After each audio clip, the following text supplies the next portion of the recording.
México enfrenta un serio problema económico que irremediablemente afectará los niveles de vida de la población y exigirá de todos un esfuerzo adicional. La crisis se gestó por decisiones que se tomaron a partir de diciembre de ese año. Se le llama el error de diciembre, por un desencuentro que hubo entre el presidente saliente y el presidente entrante. Fue una tormenta perfecta. A principios de ese año, las reservas internacionales estaban en casi $25,000 millones. When we discussed NAFTA some 25 years ago, remember NAFTA was negotiated by President Bush, and then it was inherited by President Clinton, and it was very controversial in the election of 1992. One of the things that was very clear is that the U.S. was the big winner from globalization. Vamos a acabar con el sistema capitalista.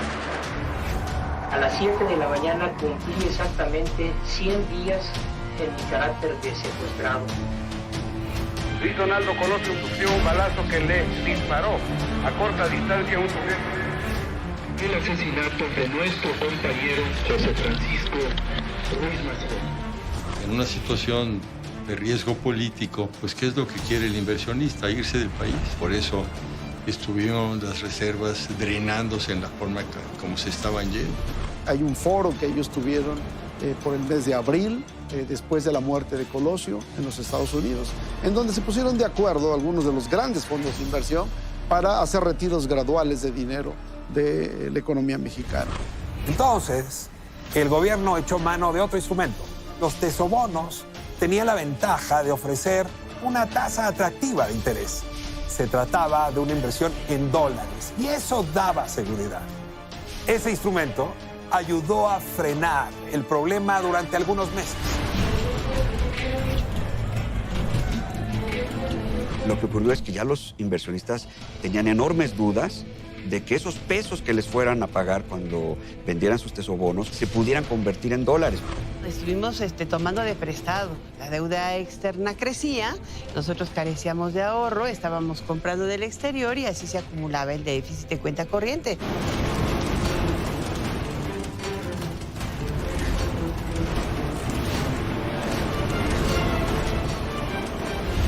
La crisis no fue un asunto que repercutió solo en las altas esferas de la economía. De hecho, arrasó entre la población de a pie. Soy experto en crisis, porque en México pasamos por muchas. Soy experto en crisis.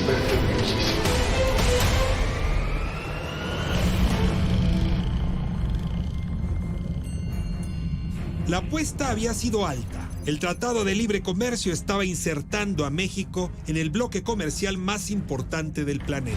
Junto con Canadá y la máxima potencia mundial, Estados Unidos, un mercado más grande que la Unión Europea y estratégico para las economías asiáticas. A los hombres del poder político y económico mexicanos les había tomado 3 años, 5 meses y 27 días de negociaciones. Ese 1 de enero de 1994, México prometía que muy pronto iba a ser parte del selecto club del primer mundo.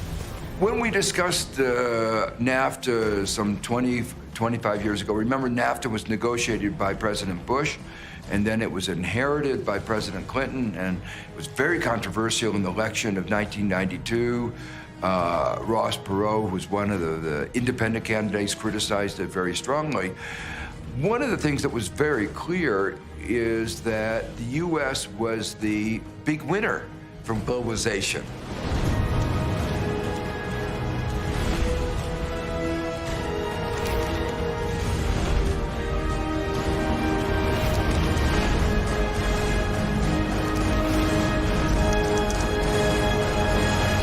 La puesta en marcha del Tratado de Libre Comercio de América del Norte despertó un interés mundial enorme. Fue un evento mediático de gran trascendencia. La negociación del Tratado de Libre Comercio hablaba de abrir la economía al extranjero, hablaba de buscar el comercio más que el apoyo internacional. Salinas decía, we want trade, not aid, ¿no? Ese era su eslogan en los círculos norteamericanos. Que acababa de firmar un tratado de libre comercio con América del Norte que convertía a esa región del mundo en una de las más importantes como bloque comercial.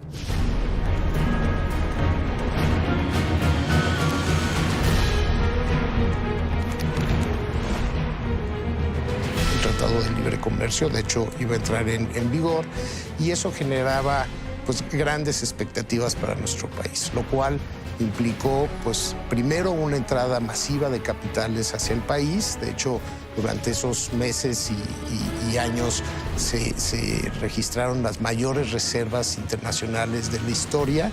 Eran épocas de cierta euforia por la entrada en vigor del Tratado de Libre Comercio. El TLC en general fue un mecanismo que le ayudó a México a, digamos, a potenciar sus capacidades en el comercio exterior, particularmente con Estados Unidos.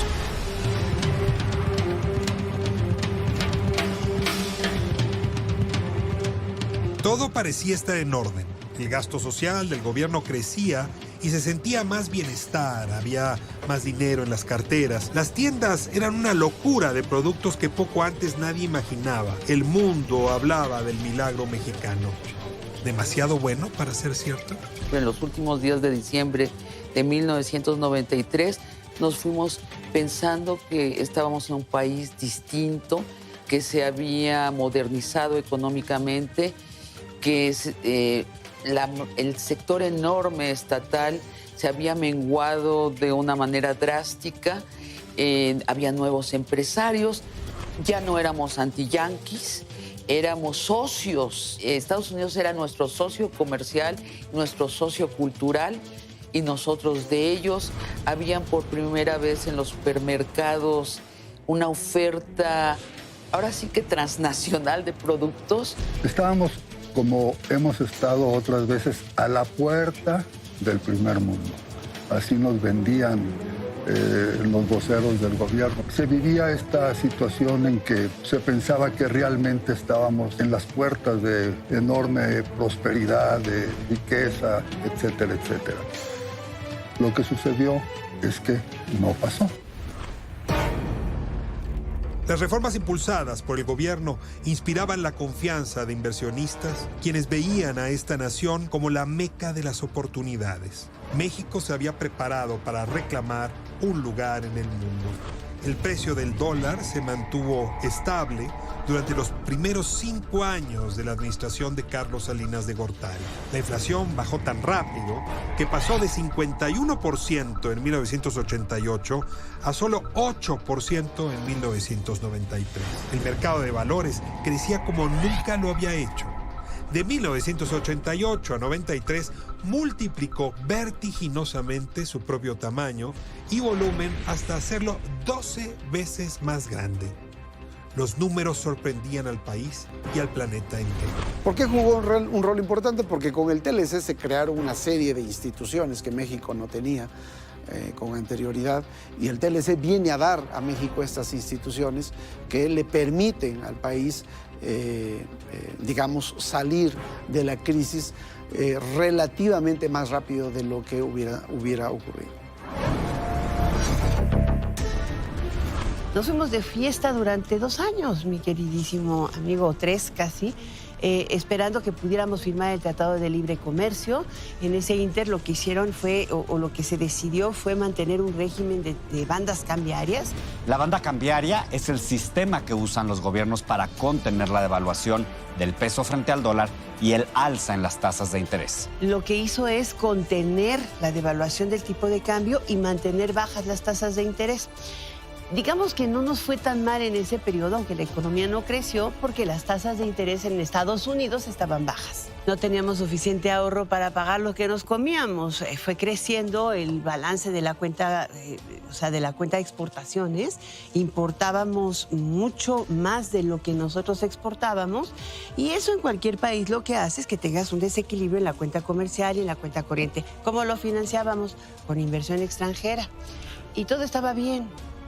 Pero de pronto empezó la crisis, un poquito la crisis fuerte. Sí, había muchos analistas que advertían desde 1993 que había indicadores pues, riesgosos en la economía mexicana. Entre ellos, bueno, pues el deterioro de la situación de las finanzas públicas, pues un exceso de la deuda, sobre todo deuda de corto plazo. Se empieza a generar un exceso de gasto en la economía, tanto por parte del sector privado como por parte del sector público, lo cual a su vez provocó pues, que el déficit en cuenta corriente se fuera ampliando. Y comienzan a dar créditos con mucha generosidad. De esa manera se abrieron líneas de crédito para comprar automóviles, para comprar departamentos, casas, ranchos, etcétera, etcétera. Y esta situación fue algo que, como se vio más adelante, resultó un detonador de la crisis que vendría. El poderoso caballero Don Dinero recorría el país. La política económica estaba alineada, los bancos recién privatizados estaban ávidos de hacer negocio, así que abrieron la llave del crédito. Iban a un centro comercial y prácticamente le regalaban las tarjetas de crédito. Todo mundo tenía 2, 3, 4 tarjetas de crédito y al mismo tiempo el auto a crédito y la hipoteca, y podían ir de vacaciones el fin de semana pagando con la tarjeta. Hubo excesos en el financiamiento. Pues entonces las tasas de interés estaban bastante prefijadas y no se diga el tipo de cambio. El tipo de cambio al momento que llega al tope de la banda equivale a un tipo de cambio fijo. Es decir, el dólar era barato. Para mantenerlo así, el gobierno intervenía con dólares que sacaba de las reservas cuando el precio tocaba el límite de la banda cambiaria establecida. Las reservas internacionales son la acumulación de ahorro que tiene un país en moneda extranjera para cubrir sus compromisos con el exterior, sean bienes o deuda. Los administradores del dinero sabían que era necesario hacer algo, pero las cosas de Palacio van despacio. Deberíamos haber fortalecido mucho más nuestro sistema financiero en términos de regulación prudencial, porque también si eso lo hubiéramos hecho, la parte de la crisis que fue la crisis bancaria se hubiera podido cuando menos mitigar sustancialmente. Las reformas establecieron controles para el sistema financiero, pero no fueron suficientes. Recordemos también que en el 94 inicia la autonomía del Banco de México, cuya objetivo principal es precisamente mantener la inflación bajo control. Con esa autonomía se terminó la época en que los gobiernos podían obligarlo a emitir billetes indiscriminadamente para satisfacer sus necesidades de financiamiento, pero a costa de más inflación y nuevas crisis. El discurso era que los tiempos de precariedad se habían ido y por eso gastaba la gente, gastaba el gobierno, gastaba el país. La sensación de bienestar y regreso a la abundancia tocaba la música de la época. En efecto, México vivía la vida loca. Así sucedió hasta que ya no fue posible. México era muy frágil desde el punto de vista financiero, tanto porque no tenía suficientes reservas en virtud de que incurría en déficits de cuenta corriente, es decir, las importaciones del país eran mucho más grandes que las exportaciones. Lo cual, a su vez, generaba dudas de sostenibilidad del régimen cambiario que teníamos en ese momento. Por eso es que veíamos episodios en donde los inversionistas, ante diferente información que se iba proporcionando, bueno, pues iban tomando decisiones y en algunos momentos pues sacaban su dinero del país. México se convirtió en el segundo país receptor de capitales más importante del mundo. Todo estaba ordenado. México era la sensación del mundo, pero una crisis de esas dimensiones no se aparece de improviso. ¿Nadie en la comunidad financiera se dio cuenta? Primera al fila. El 1 de enero de 1994, el ejército zapatista se levantó en armas y declaró la guerra al gobierno federal. Y contrario a lo que se esperaba, para finales del mes las reservas internacionales se habían incrementado a 26.273 millones de dólares. Sin embargo, el golpe político ya estaba dado. La inversión en tesobonos era de 2.000 millones de dólares. Un alzamiento insurgente sorprende por completo al país, atrayendo la atención nacional e internacional.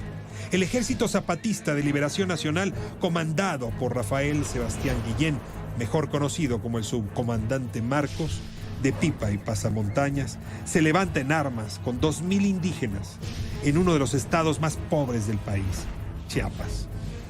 Mujeres, hombres y ancianos con rostros cubiertos claman justicia social.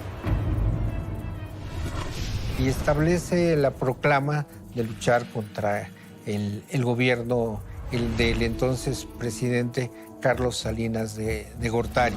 Movimiento con indígenas encabezados por una dirigencia semiurbana que proclamaba en sus primeras expresiones establecer un régimen socialista en México y derrocar no solo al gobierno, sino a la Suprema Corte de Justicia de la Nación, al Congreso, y sustituir a las Fuerzas Armadas mexicanas por el contingente que ellos representaban. Y al coincidir con la puesta en marcha del Tratado de Libre Comercio de América del Norte, despertó un interés mundial enorme. Fue un evento mediático de gran trascendencia.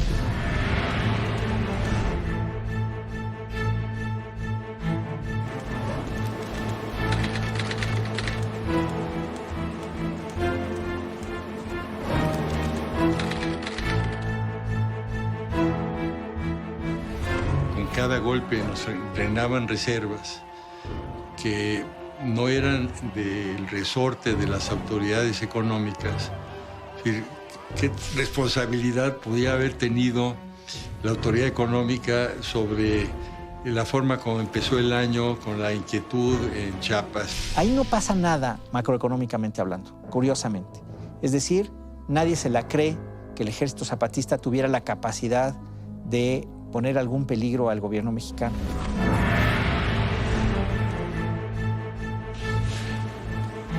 El gobierno buscó el cese al fuego lo antes posible. Designó a Manuel Camacho Solís como negociador. Los periódicos reportaron, sin embargo, que la Bolsa Mexicana de Valores celebraba la noticia a la alza.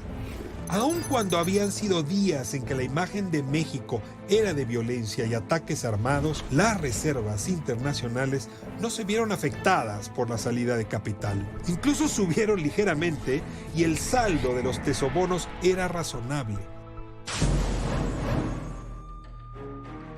Iniciaron las negociaciones. Pasados los primeros 2 meses del fatídico 1994, la operación política permitió que las variables financieras no sufrieran movimientos traumáticos. Las reservas internacionales incluso crecieron más de $4,000 millones. La emisión de tesobonos aumentó al ritmo que lo había hecho anteriormente y el tipo de cambio se mantuvo en la banda de fluctuación sin sobresaltos. Un momento que es importante resaltar es el secuestro del banquero Alfredo Harp Helú. Este hecho añadió más incertidumbre a los mercados. Lunes 14 de marzo, nuevo golpe. Esta vez a la banca recién privatizada. Alfredo Harp Helú, un integrante relevante de la nueva generación de banqueros, fue secuestrado. El hecho cimbró a la comunidad financiera. El poder económico, vulnerado por el ambiente político, el dinero, nervioso. La comunidad financiera de México se vio estremecida hoy con el secuestro de uno de sus principales ejecutivos, Alfredo Harp Helú, presidente de la mesa directiva del grupo Banamex Axibal, que administra hasta el 40% del total de los bienes financieros mexicanos, desapareció ayer por la mañana cuando se dirigía a su oficina. El empresario viajaba en el asiento trasero de su automóvil. Saliendo de su casa en Coyoacán, barrio tradicional en la capital mexicana, lo interceptaron varios vehículos. Harp cuenta en sus memorias que se bajó del suyo. Un comando de individuos encapuchados y uniformados lo capturó de inmediato y le inyectaron algo que lo desmayó al instante. Por la noche, el banco que encabezaba emitió un comunicado.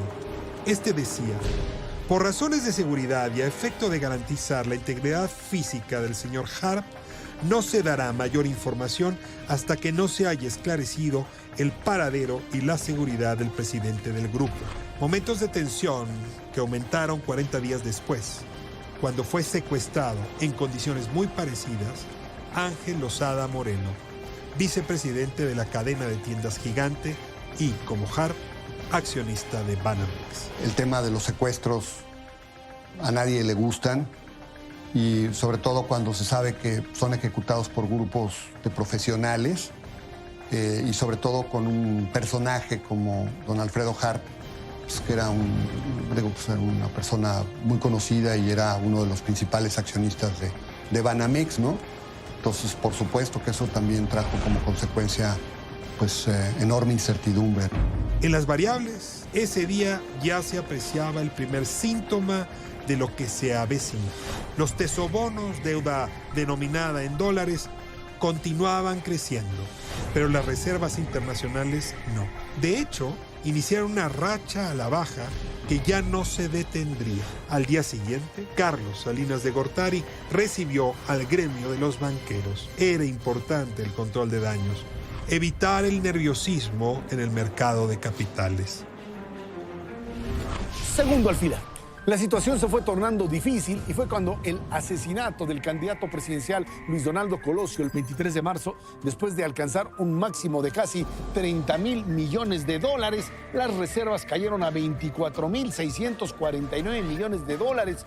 La inversión en tesobonos había aumentado a casi 3,000 millones de dólares. Solo transcurrieron 9 días del golpe al poder económico al golpe que recibió el poder político. Pero el impacto al segundo fue aniquilador. Después ocurrió el terrible magnicidio de Luis Donaldo Colosio, que significó la pérdida de la esperanza que tenían millones de mexicanos de poder consolidar un proceso reformador que venía en marcha.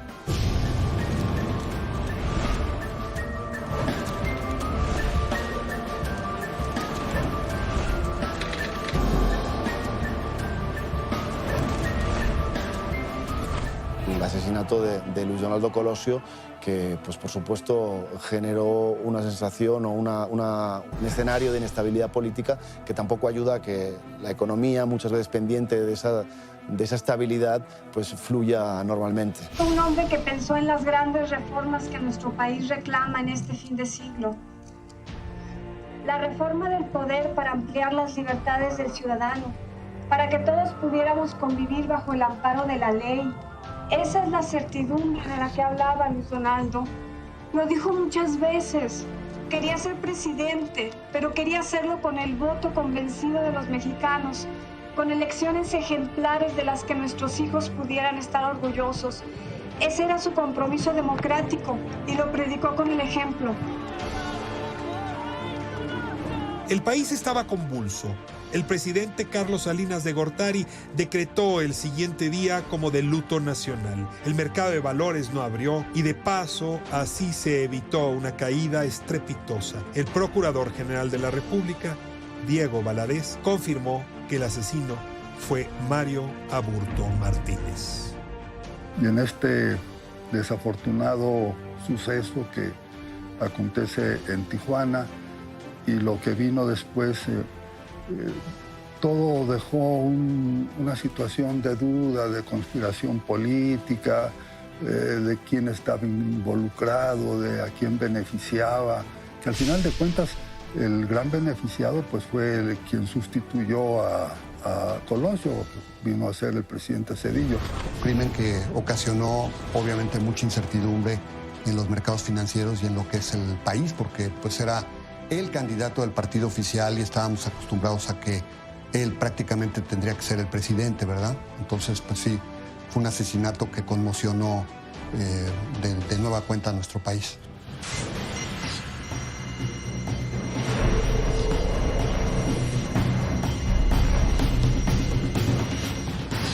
Doce días transcurrieron entre la fecha en que ocurrió el atentado y el día en que la Procuraduría lanzó su hipótesis del complot.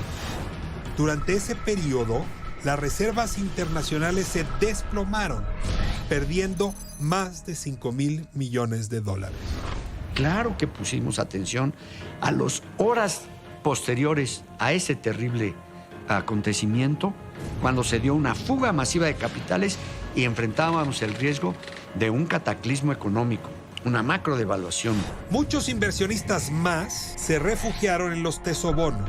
Esos títulos aumentaron su saldo en prácticamente $1,000 millones. En particular, cuando se da el asesinato de Luis Donaldo Colosio y se genera pues mucho nerviosismo, el tesobono cumple una función muy importante porque le brinda al inversionista una forma de cobertura sin sacar su dinero del país. Y por eso es que la emisión de los tesobonos durante 1994 creció de manera muy, muy importante. Los tesobonos eran un instrumento que se venían emitiendo desde 1990. Tenían 5 años de estarse emitiendo. Cada mes se informaba de su saldo en los boletines que publicaba el Banco de México. Los tesobonos eran instrumentos de deuda de corto plazo que emitía el gobierno en la mesa de dinero del mercado de valores. Se negociaban en pesos, pero estaban denominados en dólares. De esa manera, al vencimiento, el inversionista recibía su capital al tipo de cambio del día. Podía convertirlo a dólares inmediatamente y llevárselo. Esos dólares también salían de las reservas internacionales del Banco de México. Los tesobonos son los bonos de la Tesorería de la Federación, son instrumentos que emitía el gobierno federal para que la gente ahorrara en ellos y tuviera a su vez una protección cambiaria sin la necesidad de tener que comprar físicamente los dólares. Por eso es que se indizaba el tipo de cambio. En el momento de la conclusión de mi gobierno, el saldo de tesobonos era menor que las reservas internacionales más los apoyos que teníamos con el Tesoro de los Estados Unidos. Por lo tanto, esos tesobonos que estaban denominados en dólares estaban totalmente cubiertos por las reservas internacionales y por los apoyos externos. En esos días, Estados Unidos aumentó sus tasas de interés. Si la tasa de interés sube en Estados Unidos, en México tiene que subir más. El gobierno, para evitar la salida de capitales, empieza a subir las tasas de interés. Es decir, para hacer atractivo que el dinero del exterior o el mismo del interior se quedara en el país. Así que los bonos mexicanos debían ser más competitivos. Los operadores de fondos de inversión del Grupo Weston presionaron al gobierno. Hay un foro que ellos tuvieron por el mes de abril, después de la muerte de Colosio en los Estados Unidos, en donde se pusieron de acuerdo algunos de los grandes fondos de inversión para hacer retiros graduales de dinero de la economía mexicana. Es así como obligan al gobierno mexicano a que les diera garantías respecto de la deuda del gobierno federal, y por eso es que el gobierno federal comienza a vender de manera muy apresurada, diría yo, bonos indizados a los dólares o al tipo de cambio. Lo que ocurrió es que ya los inversionistas tenían enormes dudas de que esos pesos que les fueran a pagar cuando vendieran sus tesobonos o expiraran, es decir, llegaran a su vencimiento, se pudieran convertir en dólares, porque el país no contaba con suficientes o no era muy seguro que pudiera contar con suficientes, y entonces el entonces secretario de Hacienda tuvo que transmitirle a los inversionistas, por cierto, con muchísima habilidad, les dio la confianza y les dijo que los tesobonos, aunque estuvieran indexados al peso, el gobierno se comprometía a pagarlos, a liquidarlos en dólares. El tipo de cambio no varió demasiado por la acción del Banco de México, que inyectaba dólares al mercado para mantener su precio dentro de la banda de fluctuación. Pero ¿quién podía reemplazar a Luis Donaldo Colosio en la candidatura presidencial? Las opciones eran limitadas. No podía ser ningún integrante del gabinete o gobernador. La Constitución establece que el aspirante debe separarse de estas funciones 6 meses antes de la elección, y ese plazo ya estaba rebasado. Por su lado, los estatutos del PRI decían que el relevo debía ser el presidente del partido, pero Fernando Ortiz Arana se autodescartó en una conferencia de prensa. Al final, privó la unidad. El 29 de marzo de 1994, a las 12 del día con 12 minutos, 6 jornadas después del magnicidio, Ernesto Zedillo Ponce de León tomaba protesta como candidato del Partido Revolucionario Institucional. Protesto por Colosio, por el PRI, por México. Por primera vez se tenían debates entre candidatos a la presidencia. Por primera vez se iba a votar con una credencial con foto que le daba la confianza al votante y a los partidos de que quien emitía el sufragio era quien realmente se estaba identificando. Todo esto en el marco de un organismo, el recién creado IFE, que para esa elección se puso en manos de ciudadanos.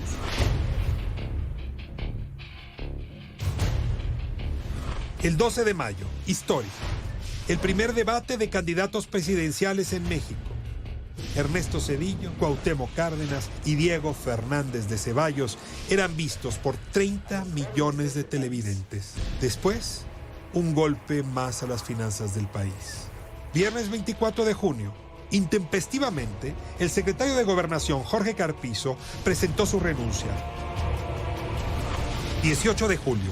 Las reservas internacionales ya habían caído 9,000 millones de dólares más, en medio del nerviosismo de los inversionistas al ver que el poder político y el poder económico habían sido golpeados fuertemente. El saldo de los tesobonos se había disparado hasta los 14,675 millones de dólares. Ese fue el primer día en que la deuda en tesobonos llegó a ser superior a los recursos que había para respaldarla, situación que lamentablemente ya no se revirtió durante el resto del año.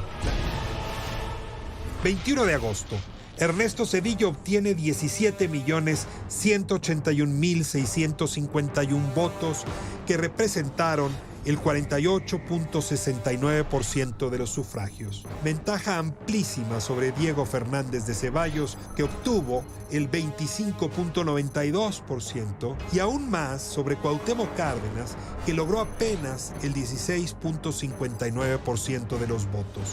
Al día siguiente, lunes, de las reservas que se habían perdido casi la mitad, se recuperaron hasta los 16,191 millones de dólares.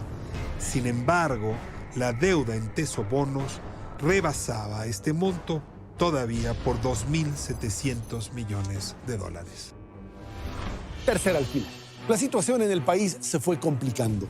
El 28 de septiembre, José Francisco Ruiz Massieu fue asesinado en la Ciudad de México y para ese periodo las reservas se habían colocado en 16,139 millones de dólares. El valor de los tesobonos había aumentado 10 veces su valor y la inversión era ya de 20,498 millones de dólares. 1994 estaba lejos de terminarse y también los momentos difíciles. José Francisco Ruiz Massieu era el secretario general del partido en el gobierno. Recibió un balazo a manos de Daniel Aguilar Treviño. La convulsión política y social se acentuaba. La inquietud en el sector financiero se hacía cada vez más grande. La deuda en dólares que representaban los tesobonos ya era más de 4,000 millones de dólares, mayor a las reservas internacionales.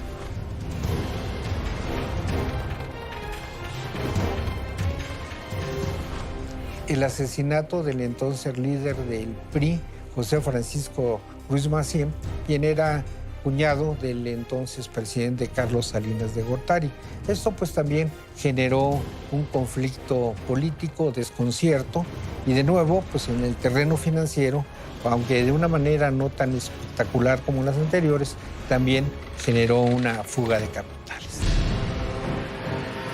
La enorme deuda que el gobierno estaba acumulando financiaba particularmente el déficit que ocasionaba el que México estuviera importando más de lo que exportaba. Aquí una pista. El gasto social del gobierno era el más grande de la historia. Al inicio del gobierno del presidente Salinas, 1 de cada 3 pesos que gastaba el gobierno se destinaba al rubro social. Al final de la administración, en 1994, esa proporción aumentó a 1 de cada 2 pesos. El Programa Nacional de Solidaridad, el proyecto social salinista, exhibía grandes resultados. En la oposición, había quienes lo señalaban como una herramienta gubernamental que había sido útil para atraer votos a favor del PRI. Efectivamente, han habido comentarios de que para la elección de 1994, el gobierno decidió, como dicen ellos, soltar el gasto. para estimular así la actividad económica y que los votantes se sintieran en mejor condiciones y por lo tanto sufragaran a favor del candidato del partido. En el gobierno estábamos convencidos que no se compra la voluntad de los votantes por medio del gasto público, sino mediante una conducción responsable de las finanzas que permita estabilidad en la economía y un crecimiento económico que le lleve beneficio a las familias. Y en esas condiciones de beneficio, tomar su decisión de acuerdo a su propia convicción. Conforme la fuga de capitales se aceleró, entonces el Banco de México se puso a comprar pesos con tal de evitar que la moneda mexicana tuviera variaciones grandes. Una cosa llevó a la otra y al final la devaluación se volvió inevitable. Se añadió entonces como problema que esta decisión se tomó justo cuando terminaba la administración de Carlos Salinas de Gortari y comenzaba el gobierno de Ernesto Zedillo. Cuarto alfiler.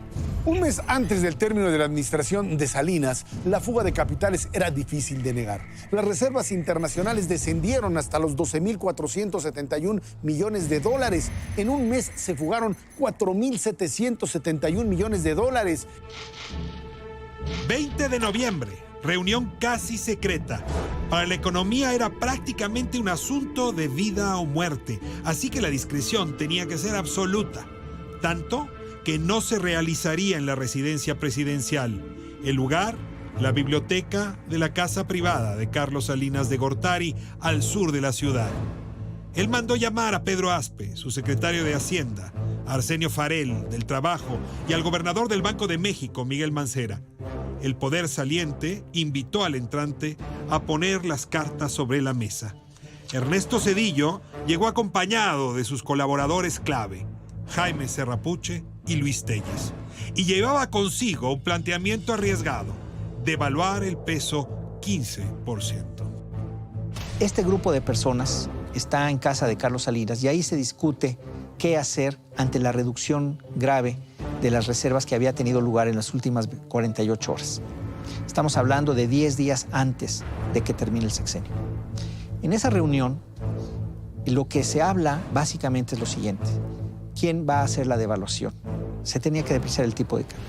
Jaime Serra sostuvo la postura sedillista. Hay de dos sopas, dijo: ampliar la banda de fluctuación del dólar para devaluar ordenadamente o hacerlo de golpe.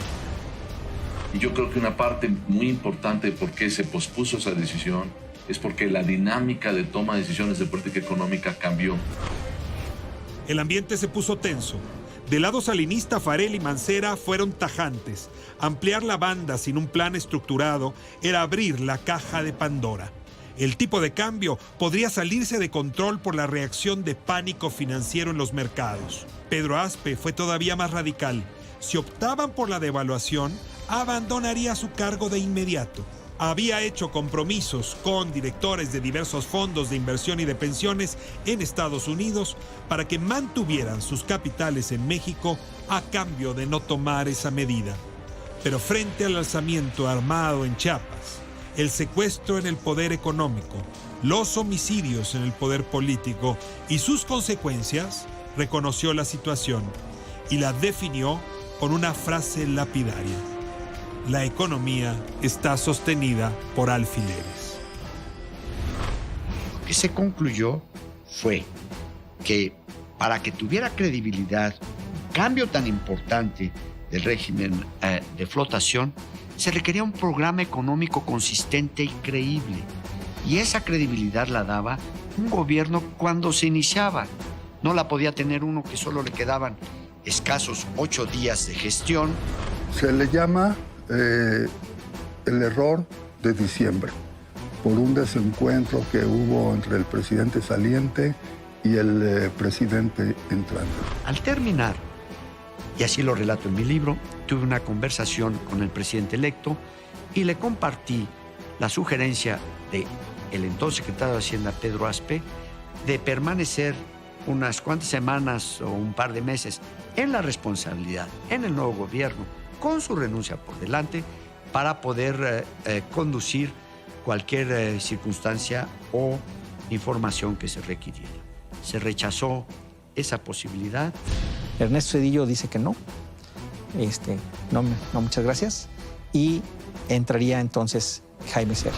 Un hombre que pues tenía muchos años de no estar ya en la Secretaría de Hacienda, y cuando estuvo en la Secretaría él fue subsecretario de Ingresos, entonces no conocía el devenir de los mercados. No se ponen de acuerdo y más bien el acuerdo es no hacer nada.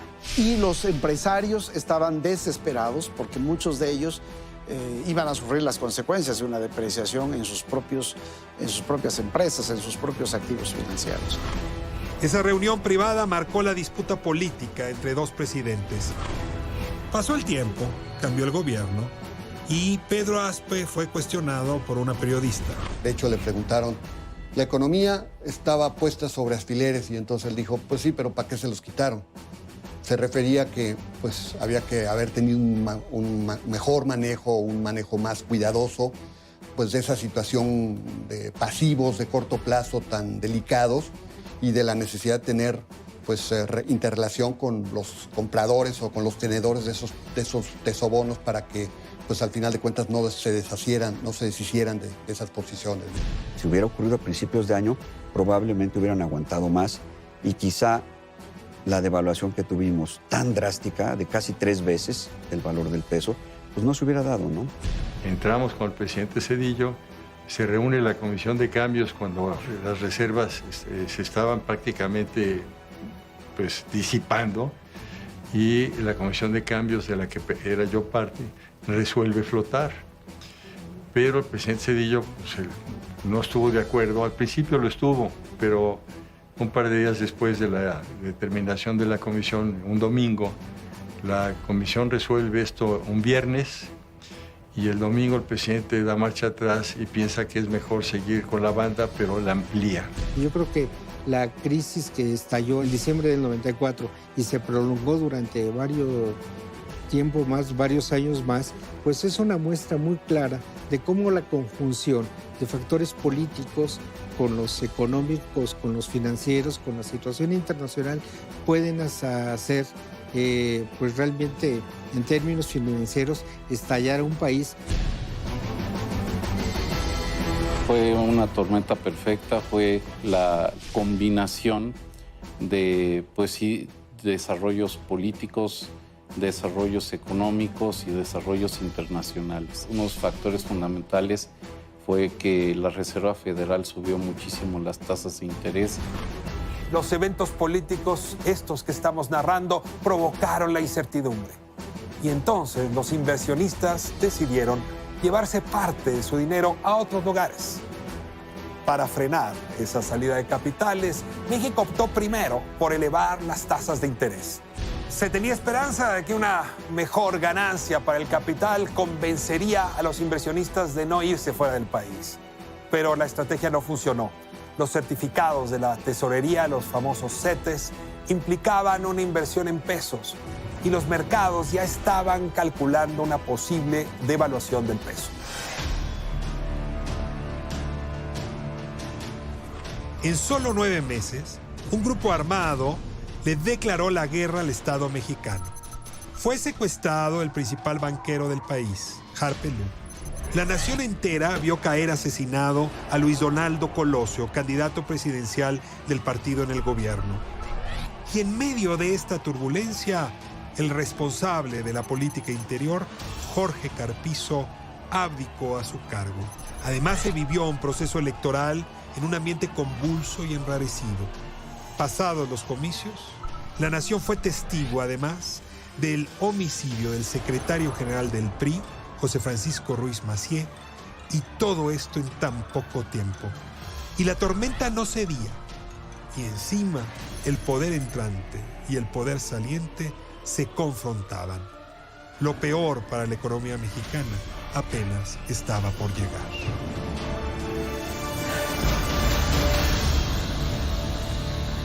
En el próximo episodio de El Error. 1994 termina en medio de una crisis económica, derivada, por supuesto, de la imposibilidad del gobierno saliente por devaluar y de la incapacidad del entrante por resolver el problema. Esto también en medio de la crisis de los tesobonos, estos bonos de la Federación denominados en dólares en manos de cientos de inversionistas extranjeros. No fueron extranjeros los que fugaron los capitales, como se dijo entonces. Fueron fundamentalmente mexicanos.